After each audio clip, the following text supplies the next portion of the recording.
দর্শকবৃন্দ, treatment community হেল্পলাইনে আয়োজিত স্বাস্থ্য বিষয়ক অনুষ্ঠানে আপনাদের সবাইকে জানাচ্ছি স্বাগত।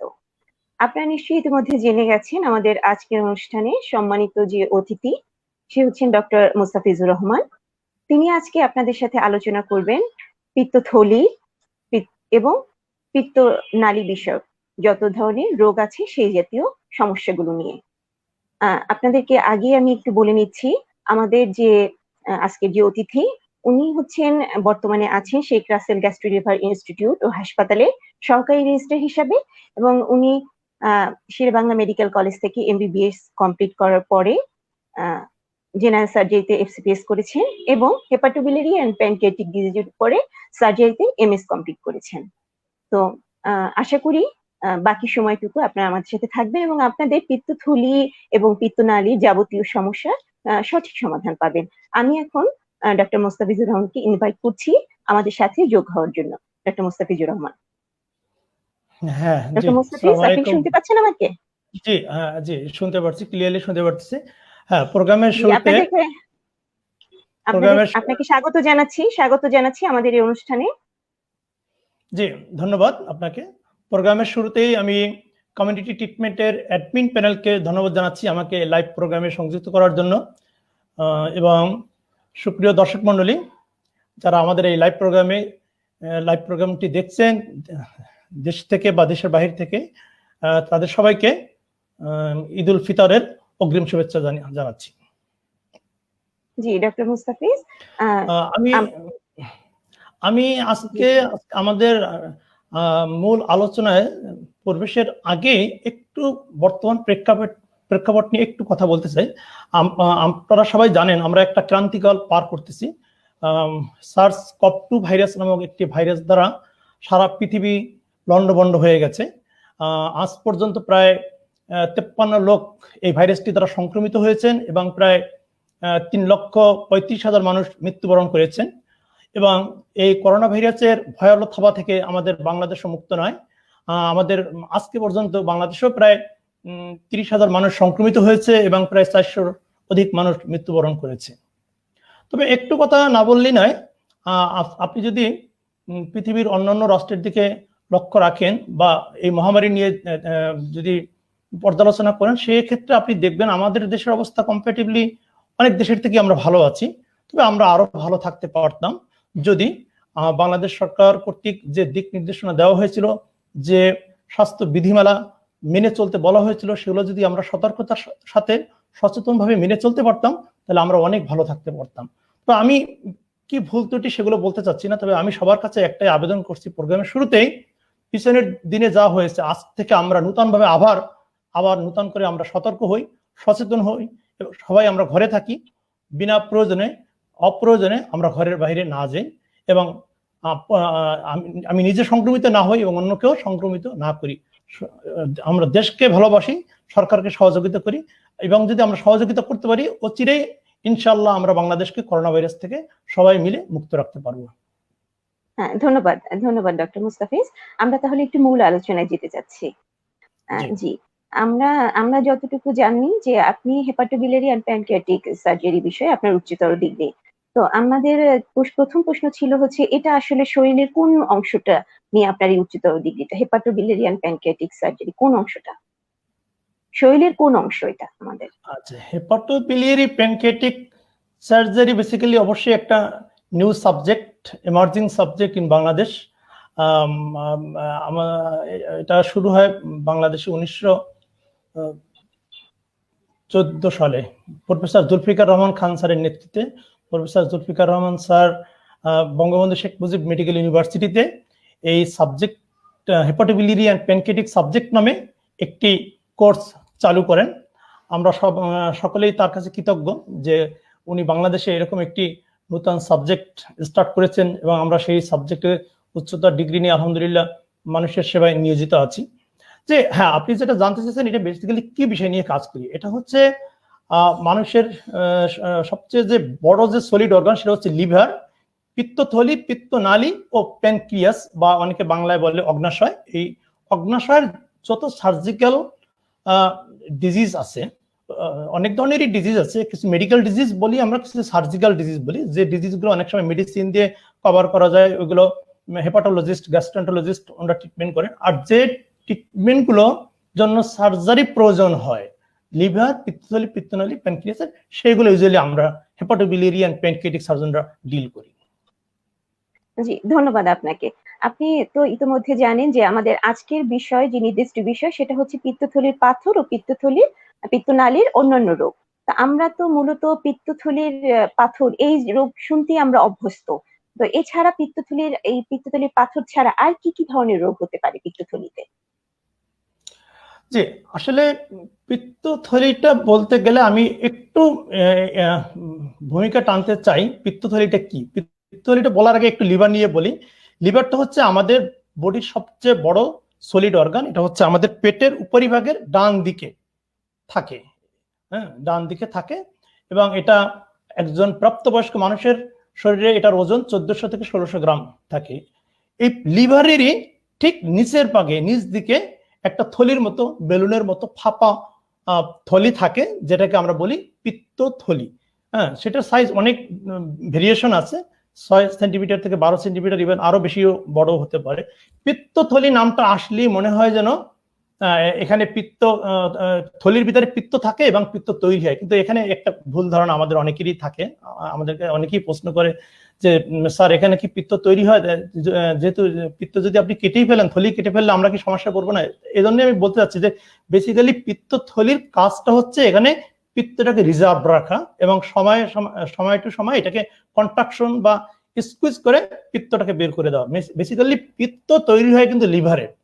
হ্যাঁ, লিভার থেকে তৈরি হয়ে, লিভারে জানেন আপনারা প্রায় 500 রকমের কার্যক্রম আছে।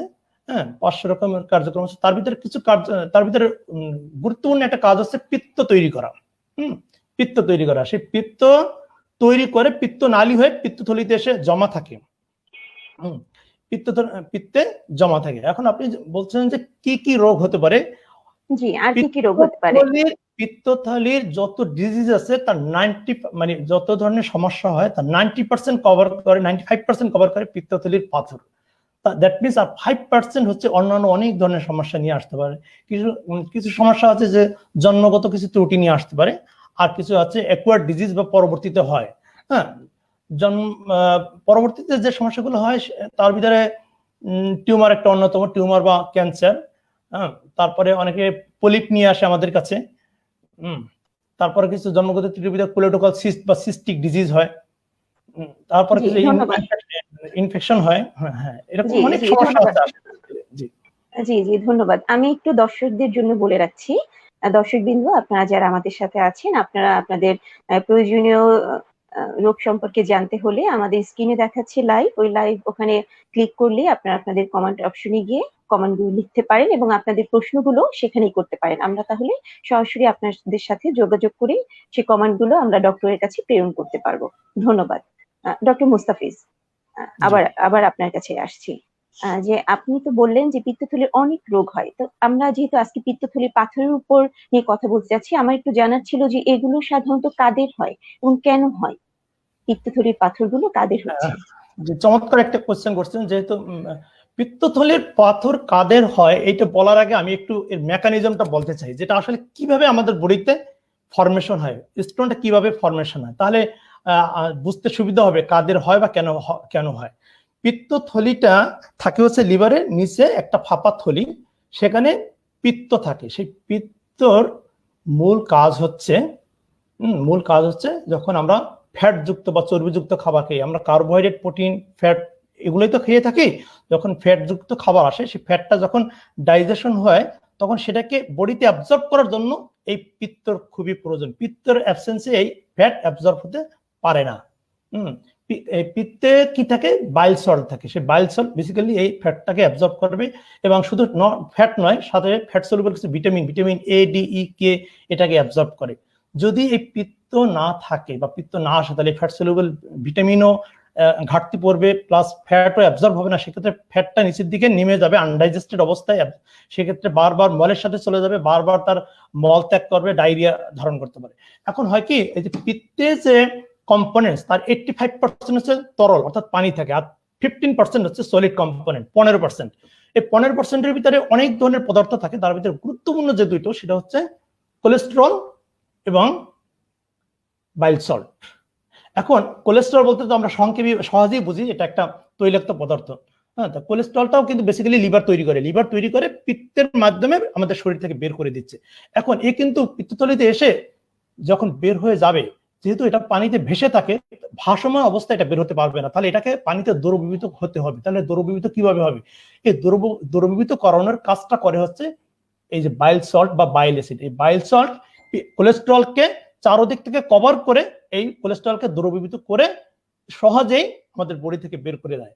এখন বিষয়টা হচ্ছে এর একটা নির্দিষ্ট মাত্রা আছে, অর্থাৎ সলিড কম্পোনেন্টের 10% থাকে হচ্ছে কোলেস্টেরল এবং 70 to 80% থাকে বাইল সল্ট। হ্যাঁ, তাহলে আমি একটা সহজ উদাহরণ দিয়ে বুঝাই। অর্থাৎ এই কোলেস্টেরলকে ট্রান্সপোর্ট করার জন্য বা ক্যারি করার জন্য ক্যারিয়ার হিসাবে বা ট্রান্সপোর্টার হিসেবে বেসিক্যালি এই বাইল সল্টটা কাজ করে। আপনাকে আমি একটু আমার দর্শকদেরকে বোঝানোর জন্য সহজে আরেকটু বলি। আপনি যদি একটা বাস স্টপেজের কথা বা বাস স্ট্যান্ডের কথা চিন্তা করেন, যে একটা গলব্লাডারটাকে বা পিত্তথলিটাকে একটা বাস স্টপেজের কথা চিন্তা করেন, সেখানে একটা বাস আছে, তার বাসটাকে ধরেন বাইল সল্ট ক্যারিয়ার, আর কোলেস্টেরল হচ্ছে যাত্রী। তাহলে একটা বাসের ধারণ ক্ষমতা আছে 50 জন, ধারণ ক্ষমতা 50 জন। তাহলে বাসে যদি 50 জনের বেশি যাত্রী হয়, সে কিন্তু সাপোজ যাত্রী হলো 60 জন, ওই তাহলে বাকি 10 জন যাত্রী বলতে বোঝাচ্ছি আমি ওটা কিন্তু ওই বাস স্টপেজে থেকে যাবে। দ্যাট মিনস এটা প্রিসিপিটেট হয়ে গল ব্লাডারে জমা হবে। তাহলে সেক্ষেত্রে কি হবে? অর্থাৎ 10%-এর বেশি যদি কোলেস্টেরল হয়, অর্থাৎ কোনো কারণে যদি কোলেস্টেরলের পরিমাণটা বেড়ে যায়, তাহলে সেই কোলেস্টেরল প্রিসিপিটেট হয়ে বালি আকারে আস্তে আস্তে বড় হয়ে এখানে স্টোন ফর্মেশন করবে। এটা একটা সমস্যা। আরেকটা সমস্যা হচ্ছে কোলেস্টেরল ঠিকই মাত্রায় থাকলো, আপনি যে বাসে করে যাবেন, সেই বাসের যে বাসটা আসার কথা ছিল, সে বাস না এসে একটা মাইক্রো বাস আসলো। তাহলে যেখানে আমার যাত্রী আছে 50 জনই আছে, বাট আমার মাইক্রো বাসে তো ধরবে 20 জন বা 12 জন 18 জন, যাই হোক, তাহলে বাকি যাত্রী কি করবে? ওরা থেকে যাবে। তার মানে হচ্ছে কোলেস্টেরল, তাহলে বাইল সল্টের পরিমাণও যদি কমে যায়, সেক্ষেত্রে কোলেস্টেরলটা একই মাত্রা থাকার ফলেও ও প্রিসিপিটেট হয়ে স্টোন ফর্মেশন করবে। তাহলে একটা হচ্ছে 2, আর 3 নম্বর কাজ হচ্ছে যে গল ব্লাডার পিত্তথলি, আমরা যখন ফেটিযুক্ত খাবার খাই, সে তখন এই স্কুইজ করে তার পিত্তটাকে বের করে দেয়। এখন কোনো কারণে যদি এই গল ব্লাডারটা সঠিক সময় তার কন্ট্রাকশনটা না করে, ফাংশনটা না করে, সেক্ষেত্রেও কোলেস্টেরল জমা হয়ে এখানে স্টোন ফর্মেশন হতে পারে। তাহলে আমরা এখানে বেসিক্যালি 3টা জিনিস পেলাম। একটা হচ্ছে যদি কোনো কারণে কোলেস্টেরলটা বেড়ে যায়, বাইল সল্টের পরিমাণ কমে যায়, অথবা যদি গল ব্লাডারের ফাংশনটা প্রপারলি না করে। এর বাদেও আরো কিছু কারণ আছে। যদি কোনো কারণে বিলিরুবিনের পরিমাণটা বেড়ে যায়, বিলিরুবিনের পরিমাণটা বেড়ে যেতে পারে অনেকগুলো কারণে। অনেক যদি যাদের ক্রনিক লিভার ডিজিজে ভুগছে, অথবা যদি কারণ আমরা জানি অনেকের অনেক হিমোলাইটিক ডিজিজ থাকে, যেমন থ্যালাসেমিয়া, সিকেল সেল পেশেন্ট, যাদের আরবিসি অর্থাৎ খুব দ্রুত রেপিডলি ব্রেকডাউন হয়, তাদেরও বিলিরুবিন খুব, যেহেতু আরবিসি ভাঙলে পরে ওখান থেকে তো বিলিরুবিন বের হয়ে আসে, ওটা বের হয়ে যখন লিভার তার ধারণ ক্ষমতার বাহিরে চলে যায়, সে তখন ওটাকে গল ব্লাডারে পাঠিয়ে দিলে কি হয়? গল ব্লাডারে ওখানে পিগমেন্ট স্টোন ফর্মেশন হয়। আরেকটা হচ্ছে যদি কোনো কারণ রিপিটেডলি ইনফেকশন হয় গল ব্লাডারে, সেক্ষেত্রে স্টোন ফর্মেশন হতে পারে। তাহলে আমরা দেখলাম যে কাদের, তাহলে আমি এখন তাহলে মেকানিজমটা বললাম। জি, ধন্যবাদ। হ্যাঁ, আমার প্রশ্ন ছিল যে তাহলে এটা কাদের বেশি হচ্ছে? তাহলে দেখা যাচ্ছে যাদের কোলেস্টেরলের পরিমাণটা বেশি, তাহলে কারা? Obeys patient number 1, female patient. এই কারণেই যেহেতু ফিমেলদের ইস্ট্রোজেন এবং প্রজেস্টেরন হরমোন থাকে, যেটা মেলদের নামে খুবই কম থাকে। এই ইস্ট্রোজেন প্রজেস্টেরন হরমোন বাইল সল্টের পরিমাণটা লিভার থেকে বাইল সল্টের সিক্রেশনটা অনেক কমিয়ে দেয়, 1 নম্বর হলো। আর 2 হলো কোলেস্টেরলের সিক্রেশনটা বাড়িয়ে দেয়। এই জন্য ফিমেল পেশেন্ট মেল পেশেন্টের থেকে 3 times more potent to develop to gallstone. আর জি, আরেকটা হচ্ছে যদি কারো ডায়াবেটিস থাকে, দীর্ঘদিন ধরে ডায়াবেটিসে ভোগে, ক্রনিক লিভার ডিজিজ, যেটা আগে বলছি, chronic liver disease, haemolytic disease, sedentary life lead করে, এক্সিকিউটিভ লাইফ বা অফিসিয়াল লাইফ, তাদেরও এই গলস্টোন হওয়ার ঝুঁকিটা অনেক বেশি। জি জি, ধন্যবাদ। আমার পরবর্তী প্রশ্ন হচ্ছে, তাহলে আমাদের রোগীরা কিভাবে কোন কোন উপসর্গগুলো দেখলে বা তারা ফিল করলে বুঝতে পারবেন যে তাদের আসলে পিত্তথলির বা পিত্তনালীর কোনো রোগ হয়েছে? কি কি উপসর্গ নিয়ে আসবেন? এখানে তো দুটো বিষয় একত্রে আনলে সমস্যা, পিত্তথলির এবং পিত্তনালীর প্রতি। পিত্তথলির পাথরকে রোগীদের বোঝানোর জন্য আমরা সংক্ষেপ বলি যে আমরা পিত্তথলির পাথরকে 2 ভাগে ভাগ করি। একটা হচ্ছে উপসর্গবিহীন পিত্তথলির পাথর আর একটা হচ্ছে উপসর্গযুক্ত পিত্তথলির পাথর। তাহলে উপসর্গযুক্ত তো বোঝাই যাচ্ছে, অর্থাৎ পেশেন্টের সমস্যা ডেভেলপ করবে, উপসর্গ সাইন সিমটম বা দেখা যাবে। সেটা কি ইউজুয়ালি যেটা হয়, পেশেন্টের পেটের ডান দিকে অথবা পেটের মাঝ বরাবর পেটে ব্যথা হয়, যেটাকে আমরা বিলিয়ারি কোলিক বলি। ডক্টর মুস্তাফিজ, আমাদের কাছে ইতিমধ্যে প্রশ্ন চলে এসেছে। আমি একটু প্রশ্নে যেতে চাচ্ছি, আপনার জ্ঞাতার্থে জানাচ্ছি। আমাদের প্রথম প্রশ্ন এসেছে উত্তম কুমার সাহা। উনি, ওনার বয়স 39 বছর। ওনার যেটা সমস্যা হচ্ছে, ওনার পেটে প্রচুর গ্যাস এবং সে গ্যাস্ট্রিকের ওষুধ খাচ্ছে। এই অবস্থায় তার মানে কি, এবং উনি থাইরক্সিনও খাচ্ছে, তার মানে কি ওনার কোনো পিত্তথলির কোনো সমস্যা? গ্যাস, বয়স 29, উনি থাইরক্সিনও খাচ্ছে, ওনার কি এক্ষেত্রে কি ওনার পিত্তথলির কোনো সমস্যা বলে আপনার মনে হচ্ছে? না, এটা স্ট্রেট ফরওয়ার্ড অ্যান্সার করা যাবে না। একজন হাইপোথাইরয়েডের পেশেন্ট মানে দ্যাট মিন্স তার তো থাইরয়েডের সমস্যা আছে, ডায়াবেটিক পেশেন্ট। হ্যাঁ, যেহেতু হাইপোথাইরয়েড এবং ডায়াবেটিক দুই পেশেন্টেরই পিত্তথলিতে পাথর হওয়ার ঝুঁকি বেশি আছে। সেই সাথে পেশেন্ট যেহেতু বলছে যে প্রোটন পাম্প ইনহিবিটর বা গ্যাস্ট্রিকের ওষুধ খায়, হ্যাঁ, গ্যাস্ট্রিকের ওষুধ দিয়েও তার পেইনটা যদি কন্ট্রোল না হয়, সেক্ষেত্রে আমরা যে কোনো ডিজিজের ক্ষেত্রে যে যখন কোনো কনক্লুশনে পৌঁছাই, তখন মানে কয়েকটা বিষয় আমাদেরকে দেখতে হয়। তার পেশেন্টের উপসর্গ কি, এবং তাকে ফিজিক্যালি এক্সামিনেশন করি, এবং তাকে লাস্টে ইনভেস্টিগেশন করি। হ্যাঁ, এখন তার যে সমস্যাটা, এটা অনেকগুলো কারণে হতে পারে। শুধুমাত্র পাকস্থলী বা তার নিচের অংশ ডিউডেনামের আলসারের কারণে এরকম সমস্যা হতে পারে, বা জিআরডি যেটা বলি সে কারণে হতে পারে, ইভেন পিত্তথলির সমস্যার কারণেও হতে পারে। হ্যাঁ, জি, ধন্যবাদ আপনাকে। আমরা যেখানে ছিলাম, যে উপসর্গগুলো কি কি হতে পারে, আমরা আবার সেখানে ফিরে যেতে চাচ্ছি। তাহলে উপসর্গের ভিতরে একটা যেটা বললাম, যে পেটে ব্যথা নিয়ে আসে পেশেন্ট, সাধারণত এটাই ম্যাক্সিমাম পেশেন্ট নিয়ে আসে যাদের উপসর্গ দেখা দেয়। পেটে ব্যথাটা মানে পেটের কোন জায়গাটায় ব্যথা, কোন জায়গাটায় ব্যথা হলে আমরা বুঝবো? পেটের ডান দিকে, পেটের উপরিভাগের ডান দিকে, অথবা অনেক সময় মাঝ বরাবরও হতে পারে। হ্যাঁ, এই ব্যথাটাকে আমরা ইউজুয়ালি বিলিয়ারি কোলিক বলি। ইউজুয়ালি কয়েক মিনিট থেকে কয়েক ঘন্টা ব্যথাটা কি ওখানেই থাকে? না, এবং মাঝে মাঝে ব্যথা এখানেও থাকে, এবং অনেক পেশেন্টেরই ব্যথা পিছনের দিকে, রাইট শোল্ডারের দিকে রেডিয়েট করে। হ্যাঁ, এবং এই ব্যথাটা অনেক সময় স্বয়ংক্রিয়ভাবে নিজেই চলে যায়, আবার অনেক সময় অ্যানালজেসিক বা পেইন কিলার যেটাকে আমরা বলি, সেটা মাঝে মাঝে খেতে হয়। ব্যথাটা কি ধরনের, ব্যথাটা কি রকম, মানে ব্যথাটা কি রকম, চিনচিন ব্যথা না খুব বেশি ব্যথা? এটার ব্যথার ইউজুয়ালি যেটা বিলিয়ারি কোলিক, সেটা আমরা রোগীরা যেটা বলে যে খামচে দিয়ে ব্যথা হয়। ব্যথা আসে আবার চলে যায়, আবার আসে আবার চলে যায়। হ্যাঁ, ইউজুয়ালি গলস্টোনের বিলিয়ারি কোলিকের যে পেইনটা, ব্যথা আসে আবার চলে যায়। হ্যাঁ, এরকম ইউজুয়ালি কয়েক মিনিট থেকে কয়েক ঘন্টা থাকে।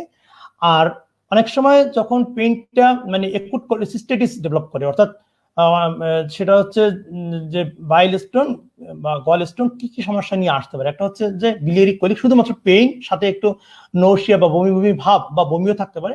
আবার কিছু পেশেন্ট নিয়ে আসতে পারে একুট এমার্জেন্সি কন্ডিশন নিয়ে। সেটা কি একুট এমার্জেন্সি, অর্থাৎ সিভিয়ার প্রচন্ড ভাবে পেটে ব্যথা, সাথে জ্বর, বমি, পেট শক্ত হয়ে যেতে পারে, পেট ফুলে উঠতে পারে। সেই অবস্থাটায় পেশেন্টকে সাথে সাথে হসপিটালে ভর্তি হয়ে শিরাপথে ফ্লুইড এবং অ্যান্টিবায়োটিক এবং পেন কিলার নিতে হয়। এ বাদেও যদি এইগুলো ট্রিটমেন্ট না হয়, বিলিয়ারি কোলিক অথবা একুট কোলিসিস্টাইটিসের, তখন পেশেন্ট ক্রনিক কোলিসিস্টাইটিসে চলে যেতে পারে। অর্থাৎ দীর্ঘদিন ধরে মাঝামাঝি এরকম পেশেন্টের পেইন হবে, সাথে কিছু বমি বমি বমি বমি ভাব, জ্বর। ধন্যবাদ। জি, ধন্যবাদ। তাহলে ডক্টর মুস্তাফিজ, যে সমস্যাগুলো আমরা শুনলাম, যে পিত্ত থলির পাথর হলে যে সমস্যাগুলো হয়, এগুলো কি মানে আমরা কিভাবে বুঝবো? কোন এর জন্য কি আমাদের শুধুমাত্র এই আপনার উপসর্গগুলো দিয়েই বুঝবো, নাকি এর জন্য কোনো আমাদের আলাদা পরীক্ষা নিরীক্ষা করা প্রয়োজন? ডেফিনেটলি আমরা কোনো ডিজিজই উপসর্গ দিয়ে শুধুমাত্র আমরা একটা ধারণা করি, কিন্তু যখন একটা ডিজিজের কনক্লুশনে যাই, নিশ্চিত ডায়াগনোসিস করি, তখন অবশ্যই আমরা ইনভেস্টিগেশন করতে হয়। পেশেন্ট সাধারণত একটা ক্লাসিক্যাল সিমটমস বা উপসর্গ নিয়ে আসে যে স্যার আমার এই ধরনের সমস্যা হয়, বিশেষ করে চর্বিযুক্ত খাবারের পরেই পেশেন্ট বলে, বা স্পাইসি খাবার খাওয়ার পরে ইউজুয়ালি বলে যে আমার পেটে ব্যথা হয়। হ্যাঁ, তখন আমরা পেশেন্টকে ফিজিক্যাল এক্সামিনেশন করি। যদি একুট অবস্থায় থাকে, সেক্ষেত্রে কিছু সাইন সিমটম থাকে, সাইন থাকে, এ বাদেও ইনভেস্টিগেশন করতে হয়। ইনভেস্টিগেশন ভেরি ইজি, জাস্ট একটা পেটের একটা আল্ট্রাসোনোগ্রাম করলে ম্যাক্সিমাম ক্ষেত্রে বোঝা যায় যে তার পিত্তথলিতে পাথর আছে কিনা। এ বাদেও আমরা যদি একুট কন্ডিশন থাকে, সেক্ষেত্রে আরো কিছু ইনভেস্টিগেশন করি, কিছু ব্লাডের টেস্ট করি। আরেকটা যেটা বলছিলাম যে উপসর্গবিহীন পিত্তথলির পাথর, সে বিষয়টা একটু বলতেছে, সেটা কি যে উপসর্গবিহীন, তাহলে এটা আমি কিভাবে ধরলাম? হ্যাঁ, এটাকে আমরা বলি ইনসিডেন্টাল ডায়াগনোসিস, অর্থাৎ পেশেন্ট কোনো পেটের বা তলপেটের বা কোনো একটা সমস্যা নিয়ে চিকিৎসকের কাছে গেল, চিকিৎসক রুটিন চেক আপের হিসাবে বিভিন্ন পরীক্ষা দিয়ে থাকে আমরা সাধারণত, সাথে একটা পেটের আল্ট্রাসোনোগ্রাম দিলাম। সেই আল্ট্রাসোনোতে দেখা গেল যে তার পিত্তথলির পাথর আছে, বাট পিত্তথলির পাথরের জন্য তার কোনো সমস্যা হচ্ছে না, হয়তো তার প্রস্রাবে ইনফেকশন আছে সাথে পিত্তথলির পাথর। তার মানে এটা হচ্ছে ইনসিডেন্টাল ডায়াগনোসিস অথবা উপসর্গবিহীন পিত্তথলির পাথর।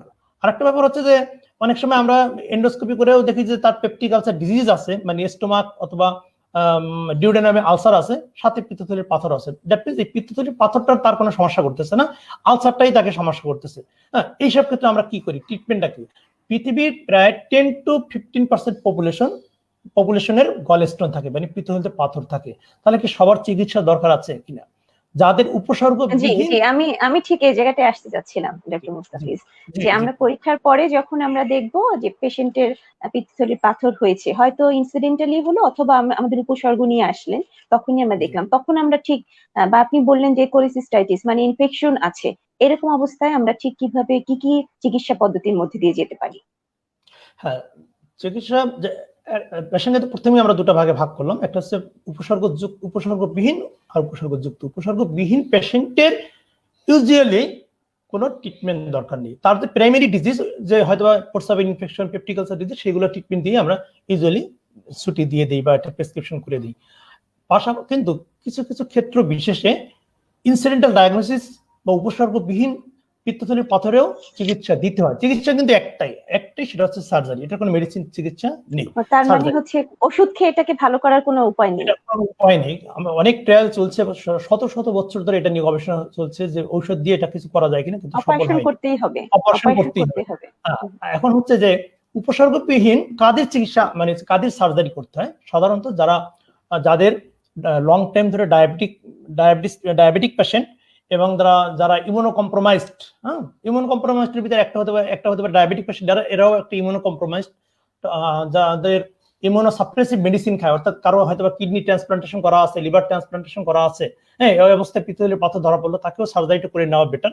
আর একটা হচ্ছে যে যদি কারো হিমোলাইটিক ডিজিজ থাকে, হিমোলাইটিক এনিমিয়া, সে ফর এক্সাম্পল যদি কারো সিকেল সেল ডিজিজ বা থ্যালাসেমিয়া থাকে কিন্তু ইনসিডেন্টাল ডায়াগনোসিস গলস্টোন, সেক্ষেত্রেও পিত্তথলির পাথরটা অপারেশন করে নেওয়া ভালো। আর উপসর্গ থাকলে আমি একটু আপনাকে ইন্টারাপ্ট করছি ডক্টর মুস্তাফিজ, আমি একটু আপনাকে ইন্টারাপ্ট করতে চাচ্ছি, আমাদের দর্শক মন্ডলীর দৃষ্টি আকর্ষণ করছি। আপনাদের জ্ঞাতার্থে জানাচ্ছি যে আপনারা যদি আপনাদের কোনো প্রয়োজনীয় প্রশ্ন থাকে তাহলে লাইভ লেখা যেখানে, সেখানে ক্লিক করে আপনার কমেন্টস অপশনে গিয়ে আপনাদের প্রয়োজনীয় প্রশ্নটি করতে পারেন। সেক্ষেত্রে আপনাদের প্রশ্নের উত্তর দিতে ডক্টর মুস্তাফিজের সুবিধা হবে। জি ডক্টর মুস্তাফিজ, আমরা আবার ট্রিটমেন্ট অপশনে ফিরে যাচ্ছি। তাহলে উপসর্গবিহীন এবার উপসর্গযুক্ত যে পেশেন্ট নিয়ে আসবে তাদের ডেফিনেটিভলি একটাই চিকিৎসা, সেটা হচ্ছে সার্জারি। এখন সার্জারি কোন ধরনের করে থাকি? এখন সার্জারি 99% ক্ষেত্রে ল্যাপারোস্কোপি কোলেসিস্টেক্টমি করি, অর্থাৎ ল্যাপকল, যেটা সংক্ষেপে আমরা বলি ল্যাপকল, অথবা পেশেন্টদের ভিতরে যেটা বলে অনেকে যে স্যার মেশিন দিয়ে অপারেশন করব, মেশিনের অপারেশন। বেসিক্যালি মেশিন বলতে ওরা ল্যাপকলটাকে বোঝায়। হ্যাঁ, ল্যাপারোস্কোপির মাধ্যমে 99% ক্ষেত্রে এই অপারেশনটা সম্ভব, যেটা ভেরি ইজি এবং পেশেন্টের জন্য অনেকটা কমফোর্টেবল।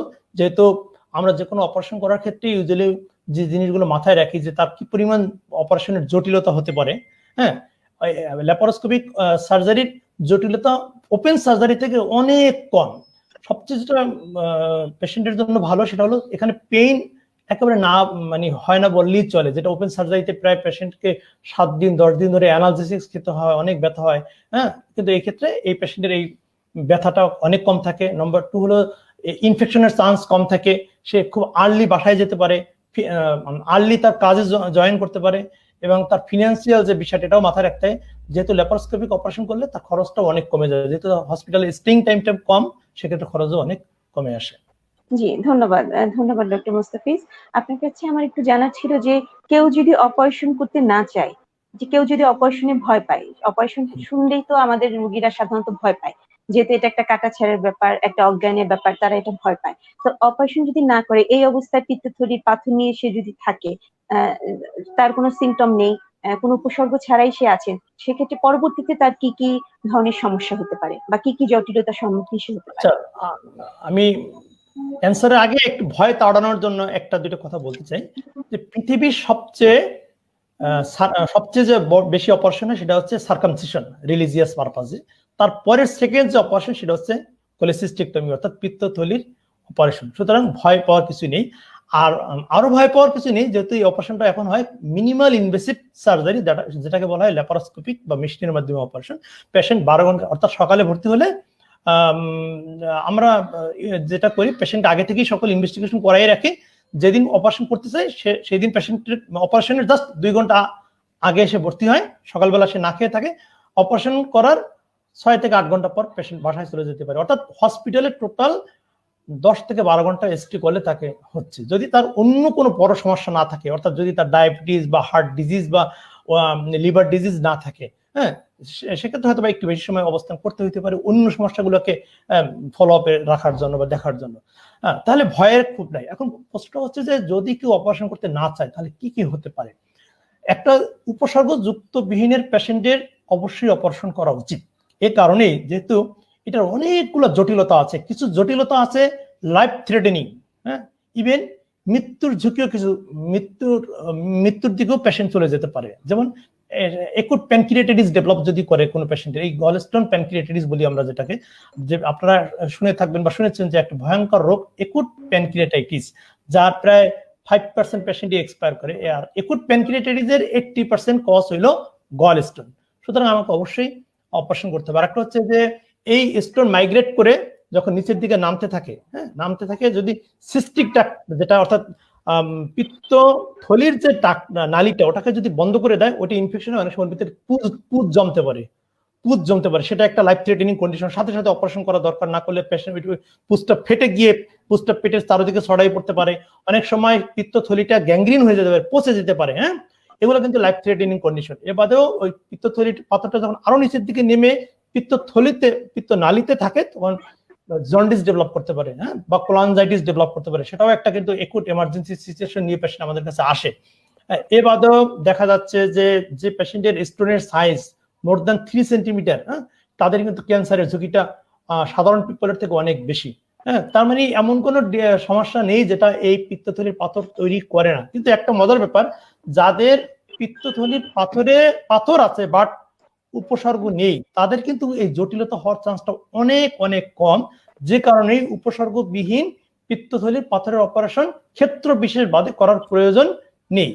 আর যাদের জটিলতা হয়, গবেষণা করে দেখা গেছে অবশ্যই জটিলতা হওয়ার আগে পেশেন্টের সিমটম গুলো থাকে। জি, আমি তাহলে একটু জানতে চাচ্ছি যে আমাদের কাছে প্রায় রোগী আসে যাদের জন্ডিস হয়েছে, পরবর্তীতে বলে যে জন্ডিস হয়েছে, তাহলে বোধহয় পিত্তথলির কোনো সমস্যা, পিত্তথলিতে হয়তো পাথর হয়েছে। জন্ডিসের সাথে কি পিত্তথলির পাথরের কোনো সরাসরি কোনো সংযোগ আছে? পিত্তথলির পাথরের সাথে দুইভাবে সম্পর্ক থাকতে পারে। জন্ডিসের দুইভাবে সম্পর্ক থাকতে পারে। একটা হচ্ছে যে পিত্তথলির পাথর লং টাইম নেগলেক্টেড কেস, সমস্যা হচ্ছে বা সার্জারি করছে না, তখন ওই পিত্তথলির পাথর পিত্তনালীকে চাপ দিয়ে, যেহেতু পিত্তথলিটা পিত্তনালীর সাথে লাগানো থাকে, এখন থলির যে পাথরটা এটা যদি লং টাইম থাকার ফলে পিত্তনালীকে কম্প্রেস করে, এটাকে একটা টার্ম আছে, আমরা বলি মিরিজিস সিনড্রোম বা মিরিজিস ডিজিজ, সেক্ষেত্রে পিত্তনালীকে ব্লক করে জন্ডিস তৈরি করতে পারে। আরেকটা যেটা হচ্ছে জটিলতা নিয়ে আসতে পারে, অর্থাৎ পিত্তথলির পাথরটা মাইগ্রেট করে পিত্তনালীতে এসে পিত্তনালীকে ব্লক করে জন্ডিস নিয়ে আসতে পারে, সেটাও করতে পারে। আরেকটা ব্যাপার আছে যে জন্ডিস থেকেও আবার পিত্তথলিতে পাথর হতে পারে, যেটা আমি বলছিলাম যে ক্রনিক লিভার ডিজিজ। হ্যাঁ, অনেক পেশেন্ট আসে যে সিরোসিস অফ লিভার বা সিরোটিক লিভার, ক্রনিক লিভার ডিজিজে ভুগে, তাদের লিভার কি হয়, তাদের লিভার প্রচুর পরিমাণে বাইল সেল তৈরি করতে পারে না, যেটা যে পরিমাণ কোলেস্টেরলকে দ্রবীভূত করে রাখা দরকার। সেক্ষেত্রে হয় কি, বাইল সল্ট জমা হয়, কোলেস্টেরল জমা হয়, স্টোন ফর্মেশন হতে পারে। তাহলে এই ক্ষেত্রে দেখা গেল যে জন্ডিস স্টোন ফর্মেশন করলো, আবার কিছু কিছু ক্ষেত্রে স্টোন জন্ডিস ফর্মেশন করতে পারে, দুটোই হতে পারে। আচ্ছা, জি, ধন্যবাদ। যেতে চাচ্ছি আহনা ফেরদৌসী, ওনার প্রশ্ন ছিলেন যে ওনার আল্ট্রাসনোগ্রাফিতে স্মল টিনি স্টোন আছে, রিসেন্ট এটা ধরা পড়েছে, একদিন হঠাৎ পেইন হয়েছিল, এখন কি এটা সার্জারি করতে হবে? সার্জারি কি মাস্ট লাগবে? প্লিজ একটু বলবেন। জি, ডক্টর মুস্তাফিজ। জি, তার একবার পেইন হয়েছিল এবং তখন আল্ট্রাসোনোগ্রামে টাইনি স্টোন আসছে, দ্যাট মিনস এটা একটা উপসর্গযুক্ত পিত্তথলির পাথর। তাহলে সেটাতে একটু আগে আলোচনা করছি যে উপসর্গযুক্ত পাথরের অপারেশন অবশ্যই করতে হবে, কারণ হচ্ছে এখানে সমস্যাটা অনেকগুলো। তা আপনি যদি মনে করবেন যে স্টোনটা পাস করে চলে গেলেও তার কিন্তু ওইখানে যে ফ্যাক্টরি যেটা পিত্তথলির যেখানে স্টোন ফর্মেশন সেখানে কিন্তু সমস্যা থেকেই আছে।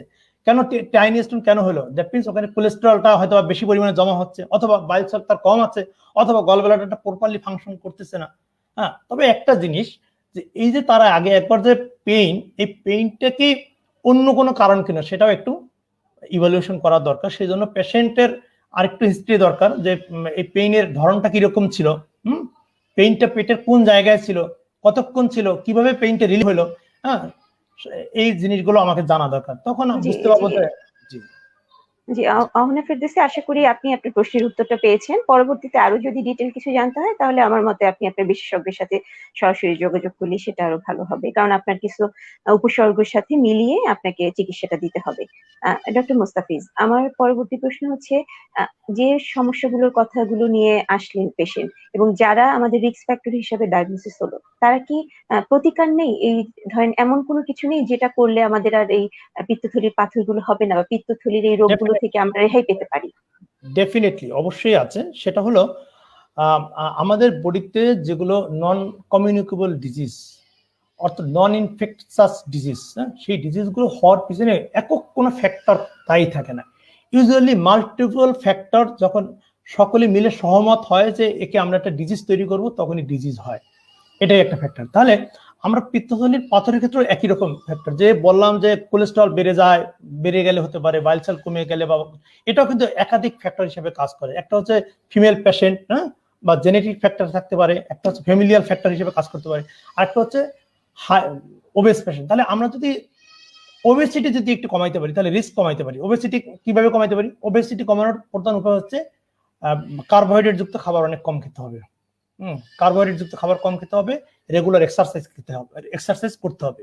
ফিমেলদের ক্ষেত্রে তাদের ইস্ট্রোজেন হরমোন বা প্রজেস্টেরন হরমোনটা যখন মানে বাড়ে, কখন? একটা হচ্ছে ন্যাচারাল ওয়েতে বাড়বে, সেটা তো কিছু করার নাই, কিছু কিছু কিছু ক্ষেত্রে বিশেষে তারা নিজেরাও বাড়ায়। যেমন বার্থ কন্ট্রোল পিল, যদি বার্থ কন্ট্রোল পিলের জন্য বাড়তে পারে। আবার অনেকে পোস্ট মেনোপজাল পিরিয়ডে হরমোন রিপ্লেসমেন্ট থেরাপি নেয়। তাহলে এগুলো যদি এইটার অল্টারনেটিভ ওয়ে যদি তারা নিতে পারে, সেক্ষেত্রে কিন্তু এছাড়া হরমোন প্রডিউসিং টিউমার যদি থাকে সেক্ষেত্রেও ইস্ট্রোজেনের লেভেলটা কিন্তু বেড়ে যায়। হ্যাঁ, সেই জিনিসগুলো। জি, তাহলে এটাই। আর একটা হচ্ছে ইমিউনো কম্প্রোমাইজ যে কন্ডিশন গুলো, অর্থাৎ ডায়াবেটিস যদি কন্ট্রোলে রাখতে পারে, ডায়াবেটিস কন্ট্রোলে রাখতে হবে, তাহলে এইগুলো করলেই মোটামুটি আমরা অনেকটা অনেকটা। তাহলে কি আমাদের একটা সবসময় একটা ধারণা, যেহেতু কোলেস্ট্রল থেকে এই ডিজিজটা হচ্ছে, বা পিত্তথলি যেহেতু ফ্যাটের সাথে এটা সংযুক্ত, তাহলে কি আমরা ফ্যাট না খেলেই কি আমরা এ থেকে রেহাই পেতে পারি? এরকম কি কোনো খাদ্যের সাথে এটা রিলেশন আছে, যে আমরা ফ্যাটটাকে অ্যাভয়েড করতে পারলেই হয়তো আমরা পিত্তথলির এই রোগগুলো থেকে আমরা অ্যাভয়েড করতে পারবো? ডেফিনেটলি আমি একটা বলে রাখি যে আমাদের বডির যত কোলেস্টেরল, এই কোলেস্টেরলের 70% সোর্স হলো কার্বোহাইড্রেট। কার্বোহাইড্রেট থেকে কোলেস্টেরল ফর্মেশন হয়, আর 30% হলো অন্যান্য সোর্স। তার মানে হচ্ছে আমরা যদি মনে করি যে আমি ডিমের কুসুম বা ফ্যাটি যুক্ত খাবার খাইলেই কোলেস্টেরল ফর্মেশন হবে, বিষয়টা কিন্তু না। কারণ 70% সোর্স যেহেতু কার্বোহাইড্রেটকে কম খেতে হবে। ফ্রুক্টোজ তার ভিতরে বেশি সমস্যা, গ্লুকোজ, ফ্রুক্টোজ যেগুলো তৈরি করে, অর্থাৎ যে সব ধরনের কার্বোহাইড্রেটই, চাল, গম, আটা, আলু, মিষ্টি জাতীয় খাবার, এগুলো অনেক কম কম খেতে হবে। আর সবচেয়ে যেটা বেস্ট এখন যে অপশন সবাই আমরা বলি যে ইন্টারমিডিয়েট ফাস্টিং, ওইটা যদি আমরা অ্যাডপ্ট করতে পারি সেটা একটা good option. Another is insulin resistance হলে কোলেস্টেরলের পরিমাণটা বেড়ে যায় কিন্তু। তাহলে এটা কিভাবে করতে হবে? ইনসুলিন রেজিস্ট্যান্স কমানোর জন্য এক্সারসাইজ করতে হবে। এক্সারসাইজ আর একটা হচ্ছে ইন্টারমিডিয়েট ফাস্টিং, সেটা একটা গুরুত্বপূর্ণ ভূমিকা। জি, ধন্যবাদ ডক্টর মোস্তাফিজ। আমি আবার একটু দর্শকদের জন্য বলতে চাচ্ছি, দর্শকবৃন্দ, আমি আপনাদের জ্ঞাতার্থে জানাচ্ছি যে আপনাদের প্রয়োজনীয় কমেন্ট বা প্রশ্ন আপনারা আমাদের স্ক্রিনে যে লাইভ দেখাচ্ছে ওখানে ক্লিক করে আপনাদের কমেন্টস অপশনে গিয়ে প্রশ্ন করতে পারেন। সেক্ষেত্রে আমরা সরাসরি ডক্টরের কাছে আপনাদের প্রশ্নটি পৌঁছে দিতে পারবো। আমাদের কাছে ইতিমধ্যে ডক্টর মোস্তাফিজ, জি যেটা বলতেছিলাম, যে তাহলে দেখেন যে সমস্যাটা কিন্তু হচ্ছে কার্বোহাইড্রেট যুক্ত খাবার হচ্ছে মেইন সমস্যা। এটাই বেশি সবচেয়ে কম খেতে হবে। আমাদের খাবারের ধারণাটাও চেঞ্জ হয়ে গেছে। আমরা যখন তার মানে আমাদের যে একটা মিসকনসেপশন ছিল যে আমরা ফ্যাট খেলেই, যে গরুর মাংস খেলেই বোধহয় আমরা অসুস্থ হয়ে যাব, বা আমাদের গল ব্লাডারে ডিজিজ হবে, বা চিংড়ি মাছ খেলেই আমরা বোধহয় গল ব্লাডার ডিজিজ হবে, এটা আসলে আমাদের মাঝে ধারণাটা ঠিক না। না না, এটা একেবারে ঠিক না, আমি এভাবে স্টেট বলা যাবে না। তার মানে এই না যে আপনি খুব ফুর্তি করে প্রচুর পরিমাণে ফ্যাটিযুক্ত খাবার খাবেন, সেটা কিন্তু না, অবশ্যই সেটাও মডারেটলি খেতে হবে, সেটাও মডারেট অ্যামাউন্টে খাওয়াতে হবে। তো সবচেয়ে যেটি বেশি অ্যাভয়েড করতে হবে সেটা হচ্ছে কার্বোহাইড্রেট। জি, ধন্যবাদ আপনাকে। আমরা একটা প্রশ্ন এসেছে, আমি একটা প্রশ্নে যেতে চাচ্ছি। প্রশ্ন করেছেন ফারিন হাসান পিউ। তার যেটা সমস্যা, তার আম্মার সমস্যা, সে হচ্ছে প্যানক্রিয়াসের প্রবলেম আছে। 2 মান্থ হলো গল ব্লাডার স্টোন অপারেশন হয়েছে, তেমন কোনো প্রবলেম নাই। এই মুহূর্তে কি চেক আপ করার প্রয়োজনীয়তা আছে কিনা? হ্যাঁ, আমার একটু তার আগে, এই প্রশ্নে যাওয়ার আগে আমি ডক্টর মুস্তাফিজের কাছে জানতে চাচ্ছি যে এখন তো আমাদের একটা প্যান্ডেমিক কন্ডিশন চলছে, করোনা। করোনার জন্য আমাদের অনেক রোগীরাই আছে। ইতিমধ্যে আমার পার্সোনাল মেইলেও কিছু প্রশ্ন এসেছিল যে সেখানে ওনারা জানতে চেয়েছেন যে ওনারা অনেকেরই গল স্টোন ধরা পড়েছে।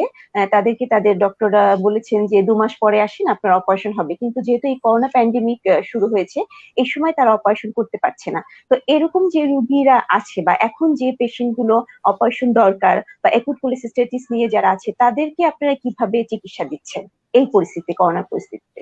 হ্যাঁ, যেহেতু একটা মহামারী চলছে এবং এটা একটা ভেরি মাচ কন্টাজিয়াস ভাইরাস দিয়ে হচ্ছে ডিজিজটা, সেক্ষেত্রে মানে যে কারণ সমস্যাটা কি, 20% পেশেন্ট হচ্ছে অ্যাসিমটোমেটিক। এই যে অ্যাসিমটোমেটিক বলতে মানে যাদের করোনা ভাইরাসে সংক্রমিত হয় তাদের 20% হচ্ছে অ্যাসিমটোমেটিক। তার মানে আমার আশেপাশে যারা ঘুরতেছে, হয়তো তার কাশি নেই, জ্বর নেই, কিন্তু আমি কিন্তু বলতে পারতেছি না যে তার করোনা ভাইরাস দিয়ে সে সংক্রমিত নয়। এটাই একটা বড় সমস্যা তৈরি করে ফেলছে। হ্যাঁ, এখন তাহলে আমরা এক্ষেত্রে কি করতে পারি?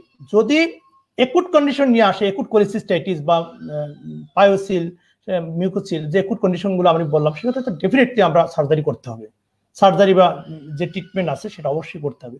কিন্তু ইলেকটিভ ক্ষেত্রে, অর্থাৎ যে ক্ষেত্রে ক্রনিক কোলিসিস্টাইটিস, ক্রনিক কোলিসিস্টাইটিস পেশেন্টের 2 মাস আগে বা 1 মাস আগে পেইন হয়েছিল, বা তার 6 বছর ধরে সে সমস্যা ভুগতেছে, এটা কিন্তু এখন একটা ইলেকটিভ কন্ডিশনে চলে গেছে। এটা আর 1 মাস বা 2 মাসে ওয়েট করতে পারে। হ্যাঁ, এটা ঠিক শুধু আমাদের হেপাটোবিলিয়ারি ডিজিজই নয়, আমাদের বডির যে কোনো সার্জারির ক্ষেত্রে এখন গাইডলাইন হচ্ছে যদি একুট কন্ডিশন না হয়, তাহলে আমরা ইউজুয়ালি সার্জারিটা অ্যাভয়েড করতেছি। শুধুমাত্র ক্রনিক ইলেকটিভ সার্জারি গুলো আমরা আপাতত যতটা সম্ভব অ্যাভয়েড করতেছি। জি, ধন্যবাদ ডক্টর মোস্তাফিজ। যে প্রশ্নটা ছিল, আমাদের যে একজন পেশেন্ট প্রশ্ন করেছেন, ওনার আম্মুর যে সার্জারিটা হয়ে গেছে, গল স্টোনের সার্জারি হয়ে গেছে, এখন উনি ফলো আপের জন্য কি করতে পারেন? এখন তো উনি চাইলেই ডাক্তারের কাছে যেতে পারছেন না, যেহেতু করোনা প্যান্ডেমিক, আমাদের কিছু স্বাস্থ্যবিধি মেনে চলতে হচ্ছে। এই ক্ষেত্রে উনি কি করবেন?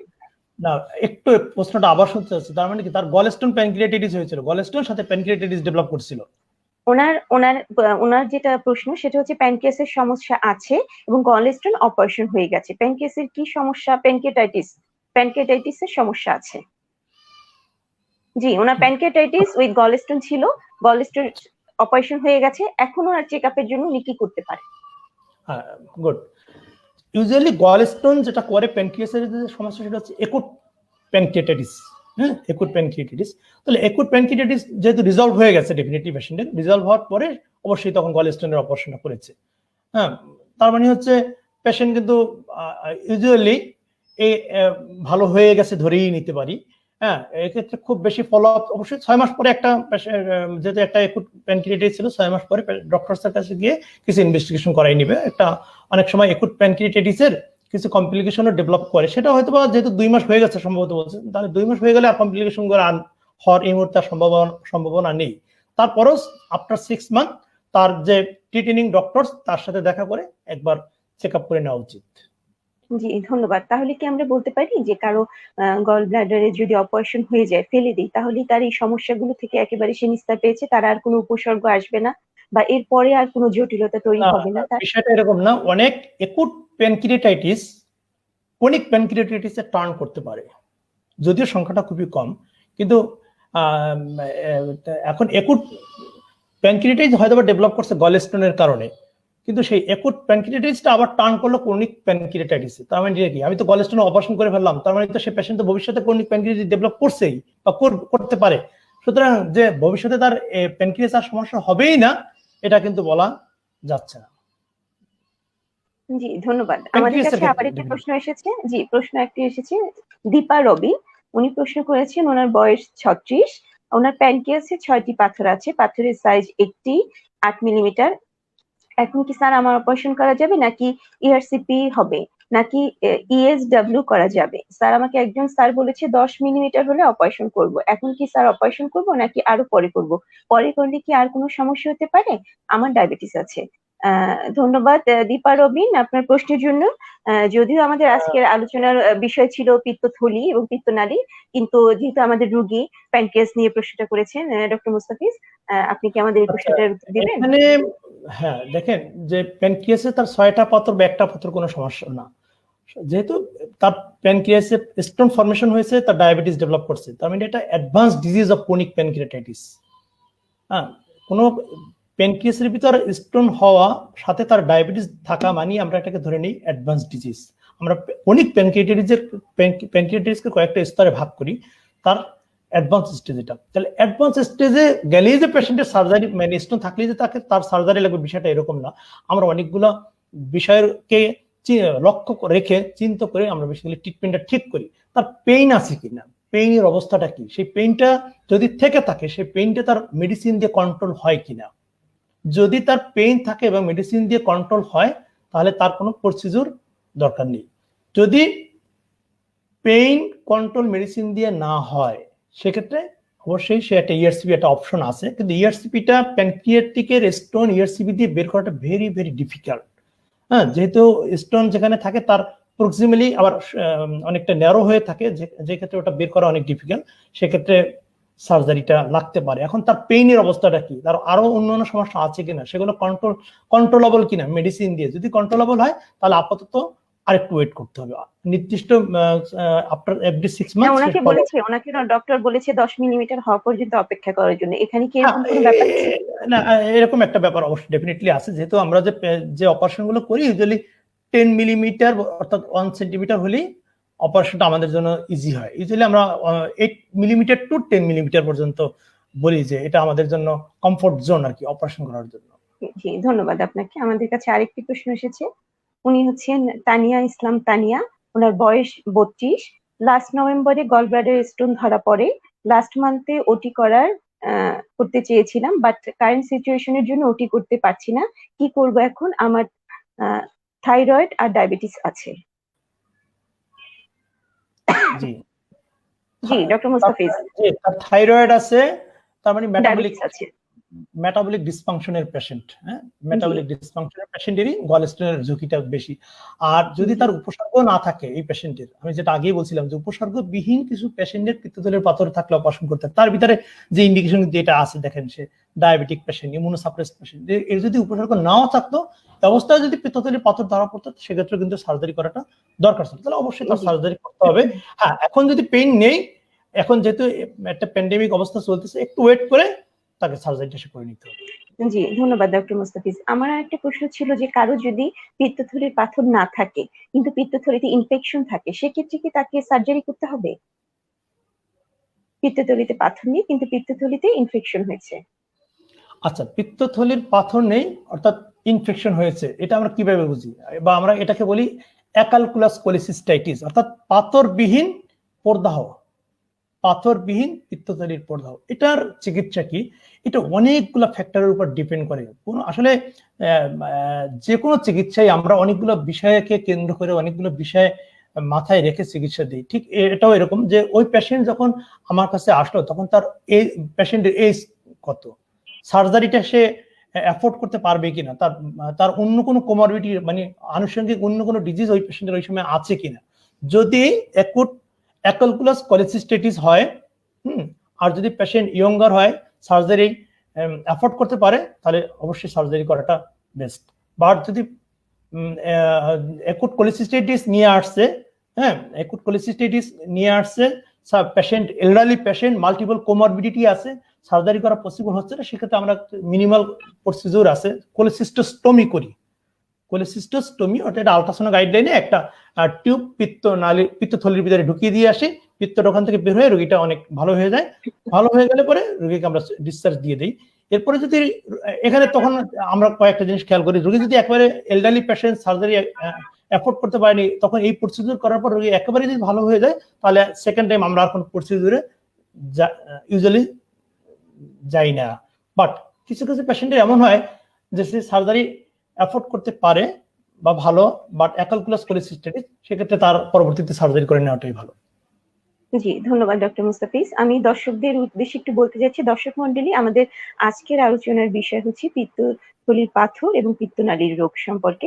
সুতরাং আমি আশা করছি আপনারা যারা প্রশ্ন করতে চাবেন তারা লাইভ অপশনে গিয়ে আপনাদের প্রয়োজনীয় প্রশ্নটি করুন, এবং সেটা অবশ্যই পিত্তথলি এবং পিত্তনালী রোগ বিষয়ক। তাহলে আমাদের প্রশ্নের উত্তরগুলো দিতে সুবিধা হবে।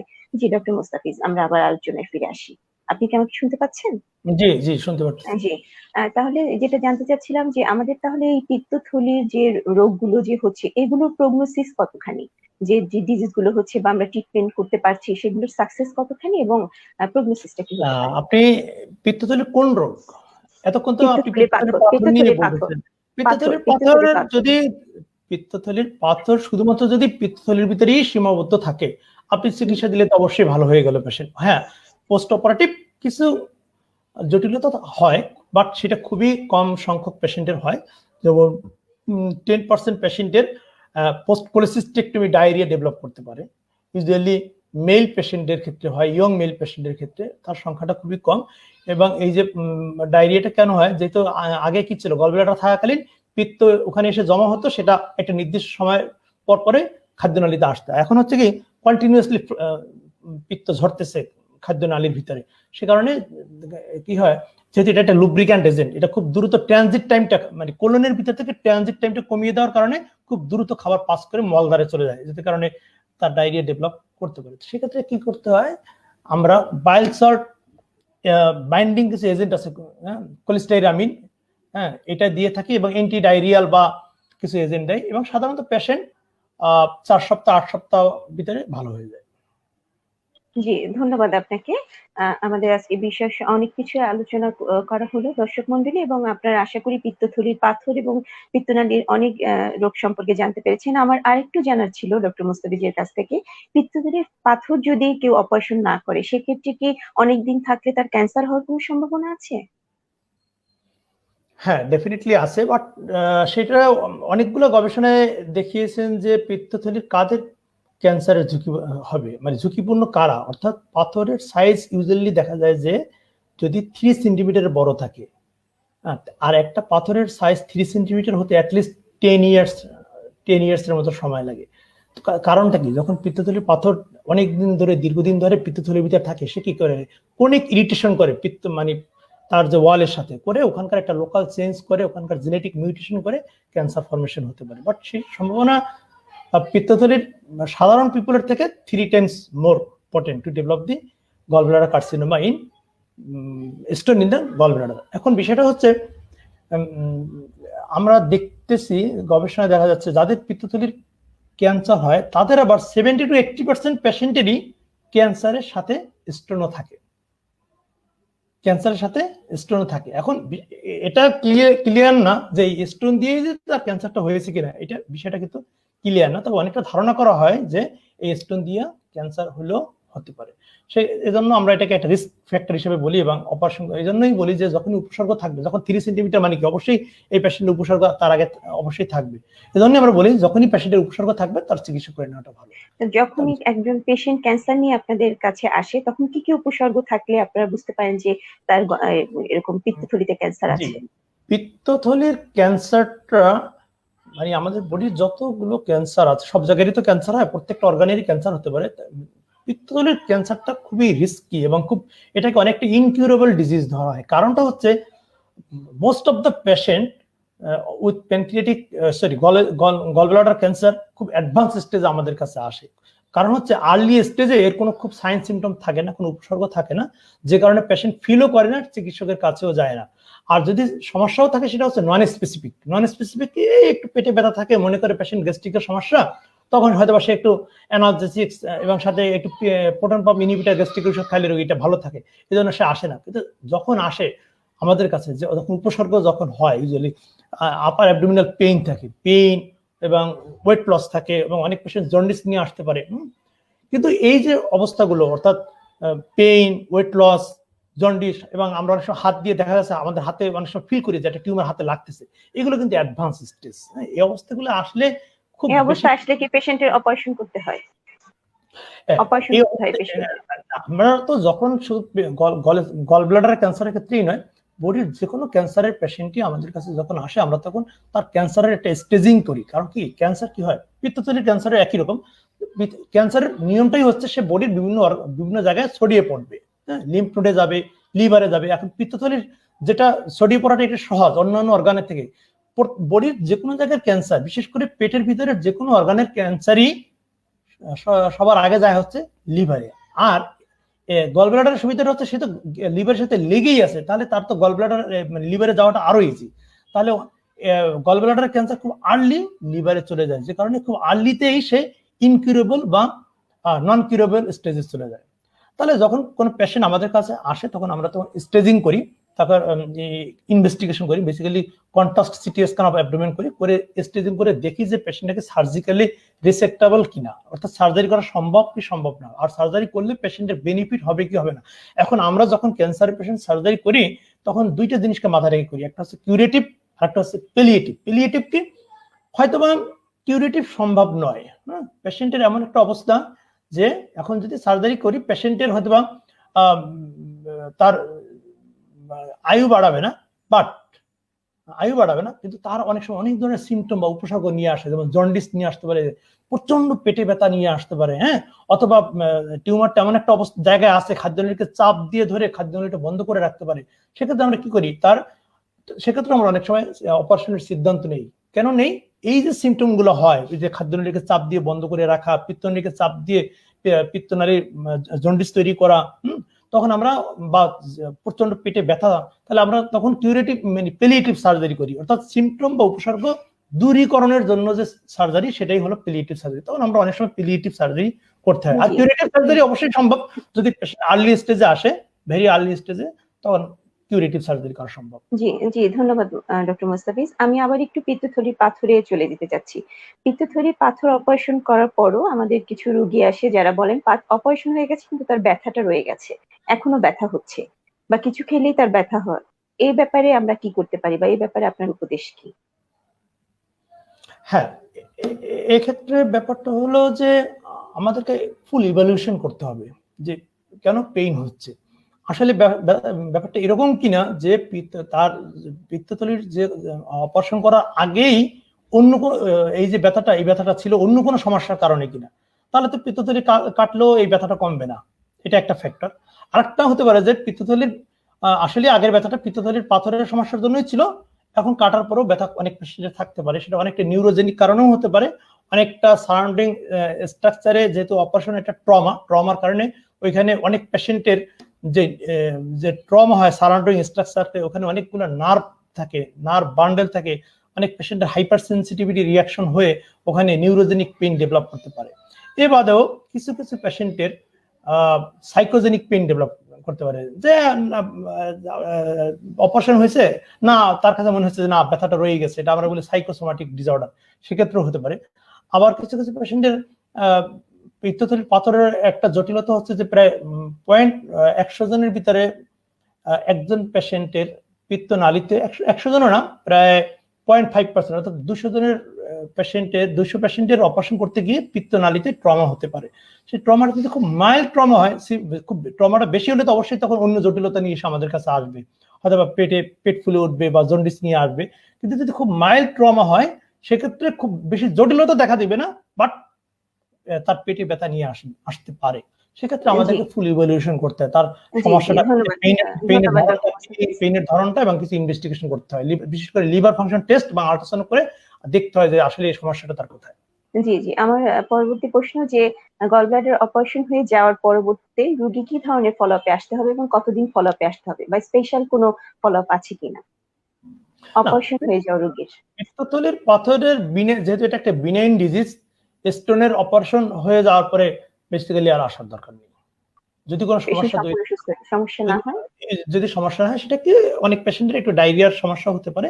এজন্য আমরা যেটা বলি, পেশেন্টকে অপারেশনের পরে, পিত্তথলির অপারেশনের পরে বলি প্রথম 4 সপ্তাহ একটু তৈলাক্ত খাবারটা কম খাবে। কারণ কি, তৈলাক্ত খাবার খেলেই তো ওই সময় পিত্তটা খুব বেশি প্রয়োজন হয়, যেহেতু তৈলাক্ত খাবার অ্যাবজর্পশনের জন্য পিত্তের খুবই প্রয়োজন, বাইল চার্ট লাগবে। এখন সে যদি তখন সে স্টিমুলেট করে এবং তখন তার একটু পেইনও হয় এবং ডায়রিয়া হতে পারে, তাহলে যদি এবং অনেক ক্ষেত্রে দেখা যায় রোগীদের বমি হচ্ছে, কিছু খেলে পরে বমি হচ্ছে, ডায়রিয়া হয় এবং বমি হয়, সেটা সেটা সেক্ষেত্রে কি করা যায়? সেক্ষেত্রে মানে যাদের এই যে বললাম ডায়রিয়া বা বমি হয়, এটা কিন্তু খুব বেশি লং টাইম থাকে না, ইউজুয়ালি 4 সপ্তাহ 6 সপ্তাহ 8 সপ্তাহ ইউজুয়ালি এই বমি বা ডায়রিয়া থাকে। সেক্ষেত্রে তো বমির ক্ষেত্রে, ডায়রিয়ার ক্ষেত্রে তো আগেই বলেছিলাম, আর বমির ক্ষেত্রে আমরা সেক্ষেত্রে অ্যান্টিএমিটিক বা বমির চিকিৎসা দিই, ইউজুয়ালি পেশেন্ট ভালো হয়ে যায়। যদি ভালো না হয় সেক্ষেত্রে আমাকে আবার ইভালুয়েশন করতে হয় যে তার বমি কেন হচ্ছে। হ্যাঁ, বমি সেক্ষেত্রে হয়তো বা এন্ডোস্কোপি করা লাগবে, লিভার ফাংশন টেস্ট, আল্ট্রাসাউন্ড করে এই বমির কারণ বের করতে হবে। যে তখন প্রাইমারি সার্জারি করার সময় তার পাকস্থলী বা ডিউডেনামে কোনো ট্রমা হলেও হতেও পারে, যদিও তার চান্স খুবই কম, হয়েছে কিনা সেটা দেখতে হবে। দেখার জন্য হয়তো এন্ডোস্কোপি করা লাগবে, একটা আল্ট্রাসাউন্ড করে তার পিত্তনালীর অবস্থাটা দেখতে হবে এবং লিভার ফাংশন টেস্ট করতে হবে, করে ফাইনালি একটা কনক্লুশনে পৌঁছানো যায় যে বমির কারণ কি বা তার অন্যান্য যে সমস্যা ডেভেলপ করছে সেটা কি কারণ, এবং সেই ধরনটা বা কারণটা বুঝে চিকিৎসাটা দিয়ে থাকি আমরা সাধারণত। জি, ধন্যবাদ ডক্টর মুস্তাফিজ।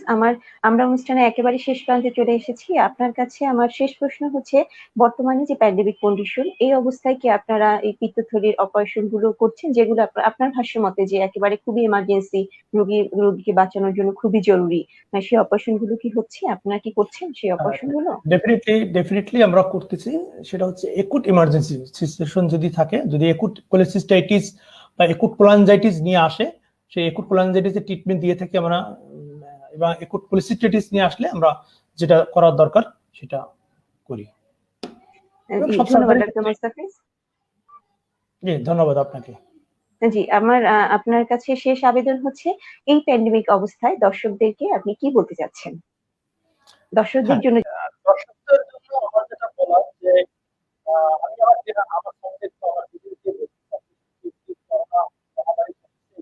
আবারও